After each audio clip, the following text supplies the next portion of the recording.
Welcome to Business Innovators Radio, featuring industry influencers and trendsetters sharing proven strategies to help you build a better life right now. Hi everyone, this is Stuart Andrew Alexander back again with another impact-making guest, and we're going to find out more about her in just a few short moments. But first, let's take a minute to introduce her to the show. Now, today's guest is someone who helps youth and homeless individuals to solve problems ranging from emotional, behavioral, low self-esteem, economical, and environmental problems so they can overcome their circumstances, create and achieve goals, and become empathetic to others, thus creating a cycle of giving and empowerment. With a heart focused on uplifting the global community, she majored in psychology at Spelman College. While attending Spelman, she was active in many organizations, including the French Club, where she was inspired to do her first study abroad in Paris. And it was there that she was instilled with a desire to help others around the world. Upon returning to Spelman, she sought to provide financial support for students at risk of expulsion by creating the Student Emergency Assistance Scholarship Fund, S.E.A. To date, she has awarded 5 scholarships to students to help them attain their goal of graduating. And since graduation, she created the S.E.A. Inc., which she uses to empower youth and help eradicate homelessness in cities around the world with partners such as MTV, Bravo TV, and celebrities from various fields. Furthermore, she attended King's College London for her first master's degree in child psychiatry and is currently working as a therapist, corporate and celebrity event planner, and public speaker, as well as managing S.E.A. Inc. And because she has absolutely nothing to do with her spare time, ladies and gentlemen, she's also working on her second master's degree in global entrepreneurial management through the University of San Francisco, where she will be living and interning in Spain, Taiwan, and California. And I'm so glad to say that she's here today to talk to us about some of the problems, some of the obstacles and misconceptions, and she may even have a spare moment to talk about some of the pitfalls surrounding the people she has a passion around helping the most. So let's welcome her to the show, international public speaker, Mea Boykins. Mea, my friend, how are you? Are you there? Yes, I'm doing wonderful, Stuart. Thank you so much for having me on the radio show. You are so welcome, Mea, and I really appreciate you taking the time out of your busy day. I do appreciate just how busy you are. So without wasting another second, let's jump in, set the tone for the rest of the show by asking you the first question of, who is it that you actually help, Mea? Who is your perfect prospect? Well, I generally tend to work with students as well as youth. I started really young. Actually, I was 19 when I started the scholarship at Spelman College, which is a historically Black college or university in Atlanta, Georgia. So I started off with the scholarship fund because I realized that in America, school is really expensive. You get put out of school if you can't afford it. And it was such a pity with people being put out of school.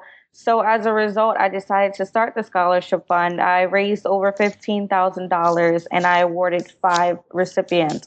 So it started off with college, but then also youth as a whole. As you also said, I'm a psychologist, a child psychologist. So I tend to work with kids between 6 and 18 years old, as well as homeless individuals.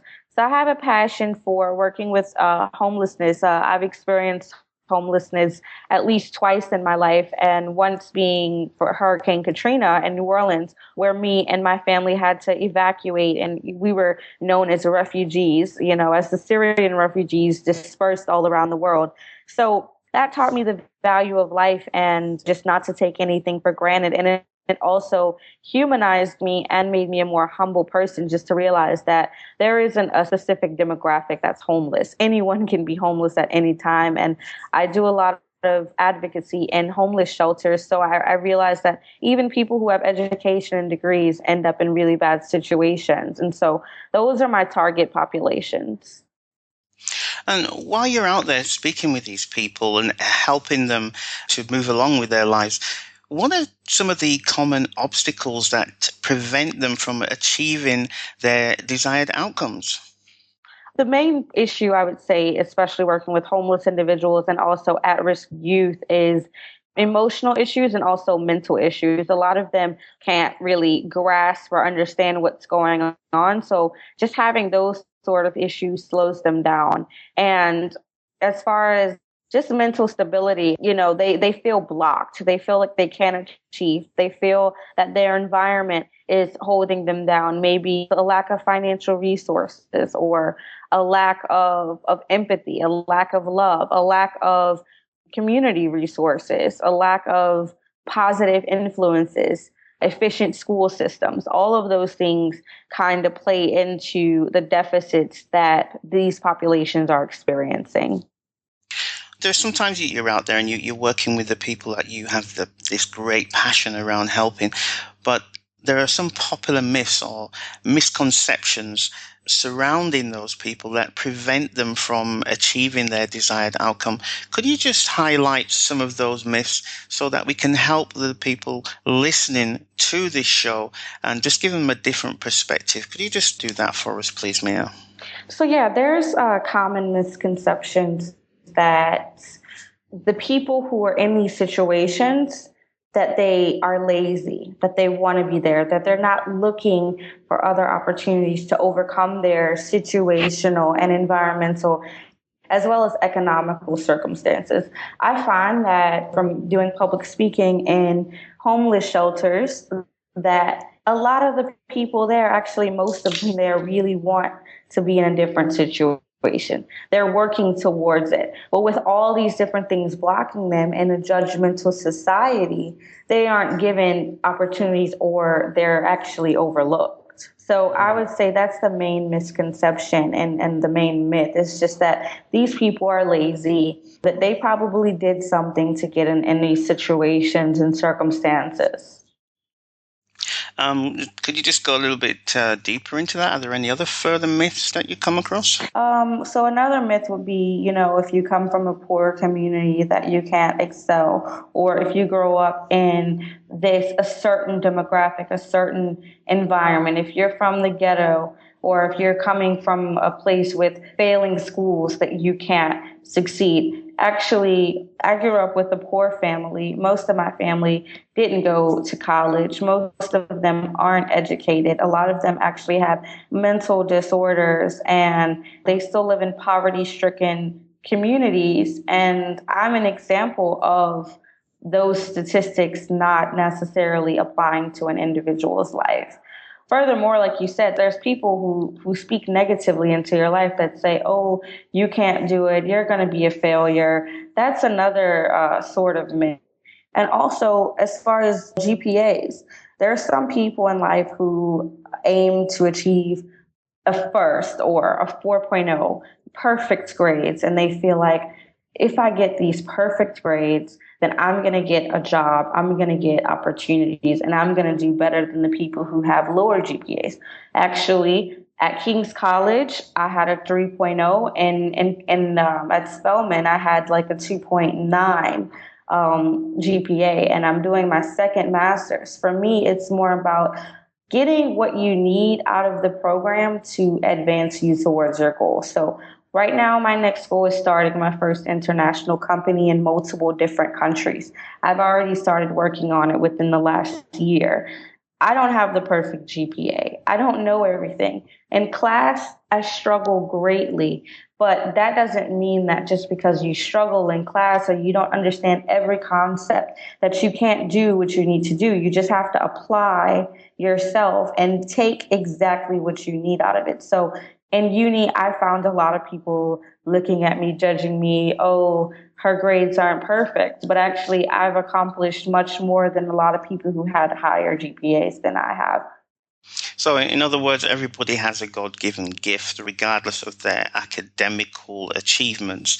Everybody has a natural gift. And if you have the luxury of being able to find out what that gift is and pursue that, then stories like yours are, is something that could happen, right? Yeah, definitely. Okay.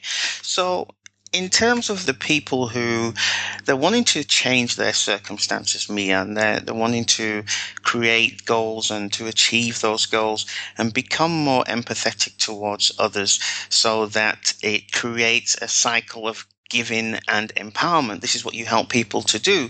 So for those people who fall under that category, what are one or two pitfalls that they might not be aware of as they step out to achieve that particular goal? So, one of the pitfalls that they might fall into when they are looking to achieve this goal is just realizing that on the route to success, there's definitely going to be shortcomings. There's going to be trials and tribulations. A lot of people, they think, okay, I'm going to set this goal, and they think that the route to success is linear. In fact, the route to success is not linear. There's going to be a lot of obstacles, several pitfalls, things that you're going to experience. You might have to backtrack. You might have to start over. You might have to go another route. And a lot of people, they end up getting discouraged when they realize it's not how they projected it to be. So they might fall into depression or even just comparing themselves to other people, which is a really big pitfall that people should definitely watch out for. Just comparing your journey. Everyone has a different journey in life. Everyone has a different timetable in life. Furthermore, God has put different things in people's lives so that they can, in fact, learn and grow. And so you might feel that you're in a valley, but that valley is merely preparation for the mountain's peaks in life. So if I have these goals of becoming more empathetic towards others and I'm really committed to making that change, could it be possible that there are people out there who would take advantage of me? Oh, yeah, of course. People take advantage of you all the time. People definitely take advantage of others who are looking to give, and also just new people in business. I've had many situations after I did my first master's where I was planning events for different celebrities, NFL players who took advantage of my youth and didn't pay me the way I should have been paid, or some people actually didn't pay at all. People are definitely going to take advantage of you. That's why you have to just make sure you set firm boundaries, and you have contracts, and you have a circle of wisdom, a circle of elders, people who you can speak to and just know that you're not being taken advantage of. Like I said, just because you have a spirit of giving, people will take advantage of you. Some people are threatened and intimidated by you because they feel, oh, this person is a humanitarian or they're a philanthropist. They do this work for the community. Therefore, they must, some people get intimidated and think, oh, she must think she's better or she's holier because she does this. When in fact, like for me, for example, I've always done things for the community. Since I was 12 years old, I myself tutored kids with special needs when I was only in seventh grade in school. So this is something that's passionate, that's my purpose in life. And people also come at me in malicious ways. And I don't think I'm better than anyone. I'm a very spiritual person, but one of the things for me is just I'm spiritual and I pray a lot and I speak about God a lot because I need God that much.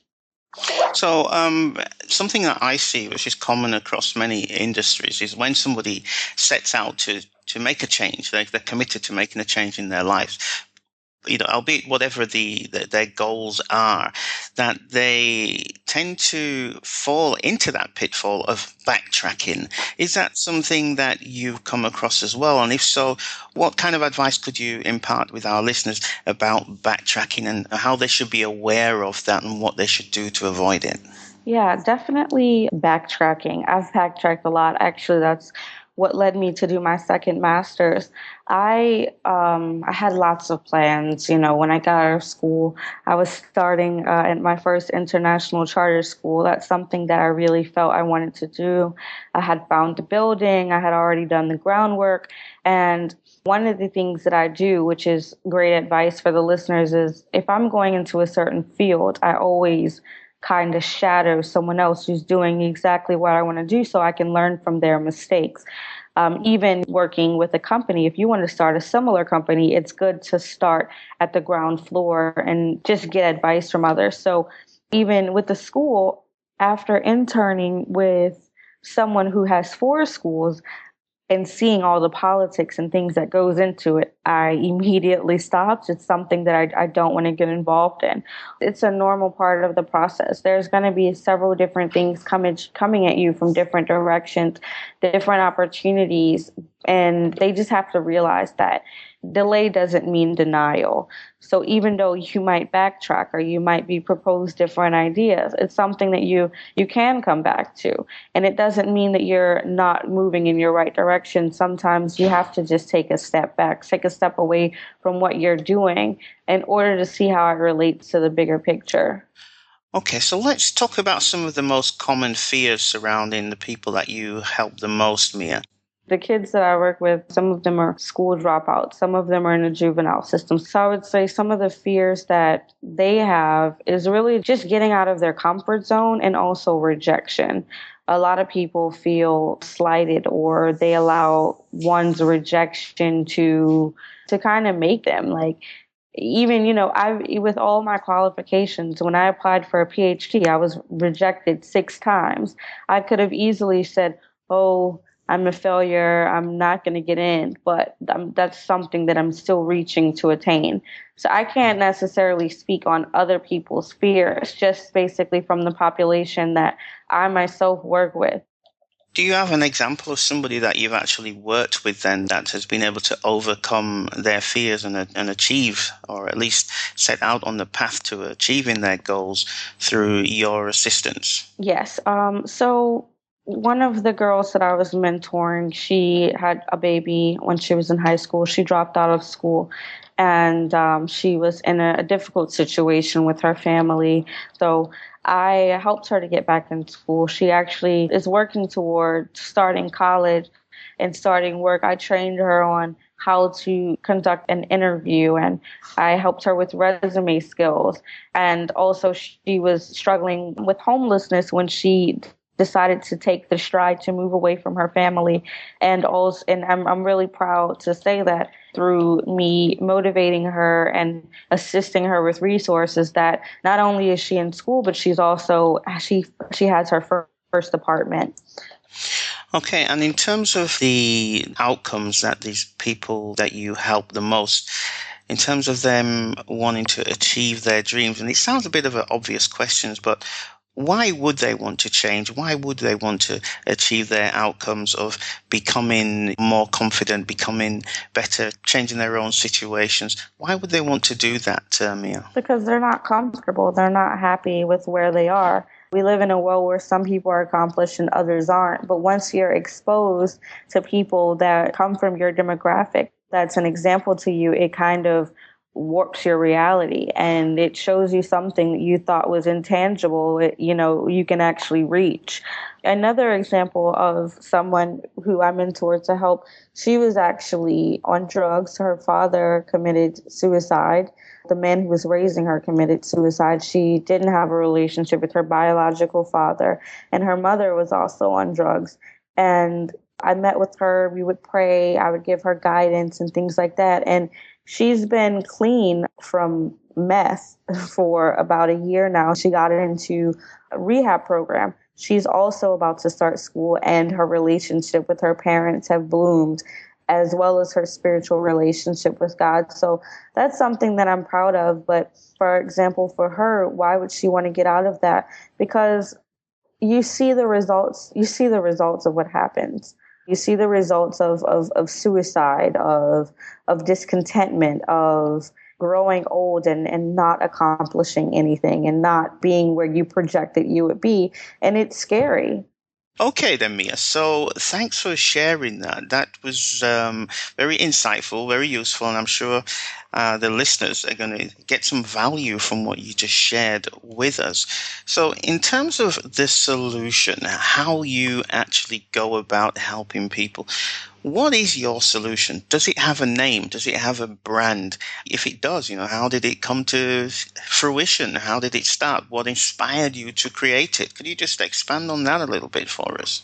So I started a nonprofit called Student Emergency Assistance, and my nonprofit is basically centering youth empowerment and helping to eradicate homelessness.